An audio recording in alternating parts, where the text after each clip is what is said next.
for our recently released timber frame row houses. This is our beta that I released a couple months ago. It took about an hour and 40 minutes to paint this thing, and the video will show you that. I don't always do a great job of capturing everything. Like I run out of memory one time when I'm doing dry brushing, and sometimes I'm not always on the camera, but we're going to be mostly having areas where I talk before I start painting, and then the painting area will just be like kind of sped through. So shouldn't take too long. Right now I am painting 5 of these at once, and I'm hoping that'll take 10 or 15 minutes off the hour and 40 minutes it took me to paint this one. You can speed it up even more if you decide on a style where you don't have to block in these wide areas, but that's the main area. That takes about 40-45 minutes. You know, and then the other aspects only take about 10 to 15 minutes each. Let's see, I've re-uploaded these a couple of times. I'm going to be doing one more on a couple of pieces. Mostly I'm just finding small aesthetic errors. Some things I don't see until I print them out, and then still again other things I don't see until I have my magnifying glasses on and I'm painting them. So pretty minor things, but you know, there's going to be some optimization going on with these. They've been much more of a challenge than I anticipated. So anyways, keep checking for those updates on the download page, and let's get to the speed paint. All right. Okay, today we're going to start our tutorial on speed painting one of these timber frame row houses I've designed to release this month.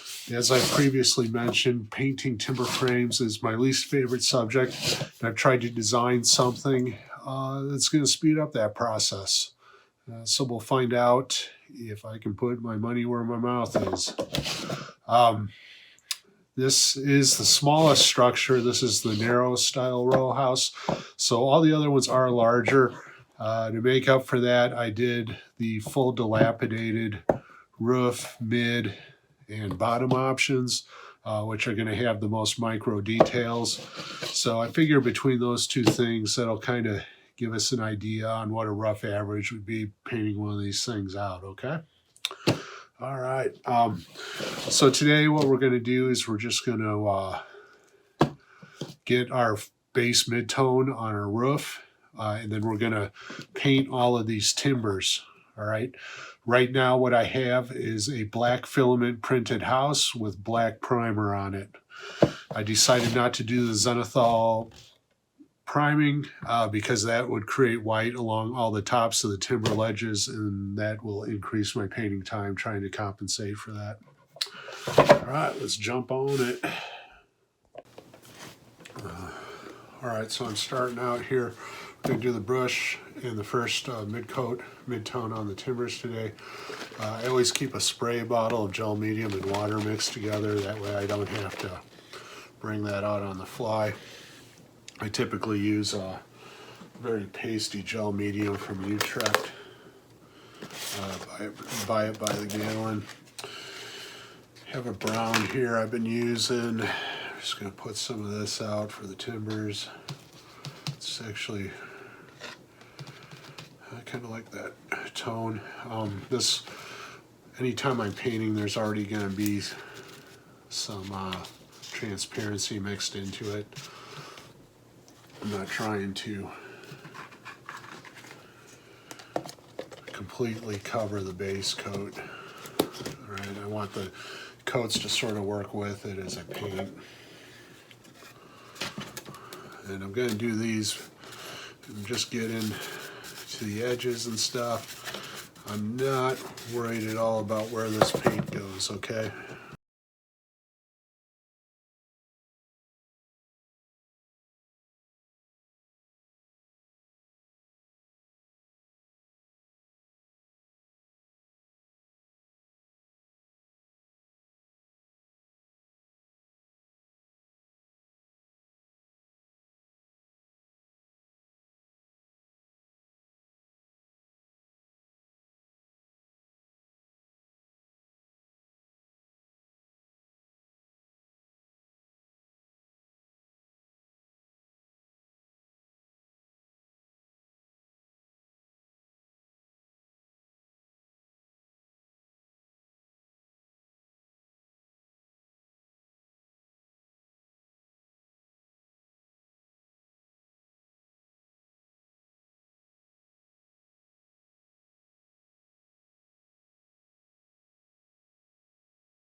All right, now we're back for everyone's least favorite part, cutting in the white blocks. So if you got them, get your x-ray specs out. Make sure you pick a good edging brush. So it's going to be anything that kind of looks like that. Okay. Not too big. I like to use maybe a 1/4 inch, 3/8 inch size brush for this. And what we're going to be doing is we're going to be blocking in the white. If you want to, you can put some brown or yellow in there. Any plaster with any impurities is going to mold or turn yellow. Probably in medieval times there's plenty of that going on, so plenty of impurities. I mean, so whatever you want to do, but we'll be washing over the whole thing. So if you just go straight white, mix in some water and transparency to let the undercolors bleed through, it probably won't hurt.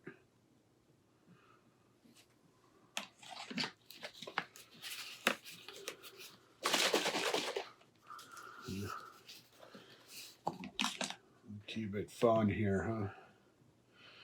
Now, this is where you're going to start understanding some of my decisions in terms of the way I design things. The size of the building, the timbers will be fairly low to the surface because I'm not expecting them to show much. But on the front and the back, you're going to see that the timbers are very pronounced. And you're also going to notice that there's no grooves or anything on the sides of the timbers. The timbers have a very square edge. The reason for that is that I want to make it easy to cut in lines, and I don't want to put anything on these exterior timbers that are going to make it easy for them to grab this edger brush when it's going through. And that's the trouble that I always run into when I'm painting these things, and I overdo it with the detail on the sides and everything. It just gives it makes those timbers like little paint vacuums that just suck up everything. So that's why all the details are going to be right on the surface. So we're going to go ahead and use the white with some transparency and water and start cutting in the edges. All right. And we are at about 3 minutes now, so we'll see how long this takes. Okay.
Okay, we're back. This is all dried up, so now I'm going to give it the wash. I'm just going to reuse the roof color and then add some black and water to it. It's a good idea to keep a sponge handy during this part in case areas get too thick. Just want a nice dark color to wash it with.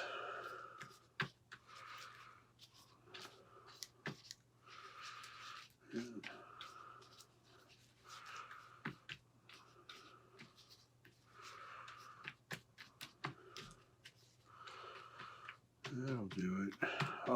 Now you can make the paint watery before you apply it, or you can just make it watery after you apply it. I'm just going to do the latter. So you just start slapping this color on everywhere.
All right, so our wash has dried out a little bit. Now we're going to go ahead and go in and do our dry brushing.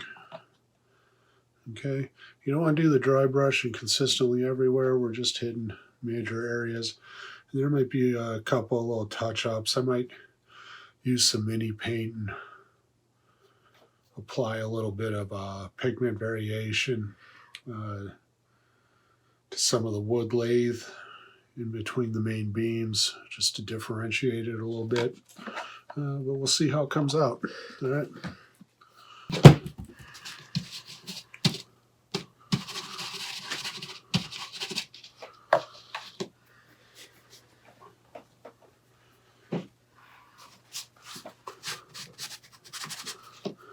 We're going to be using a scrub brush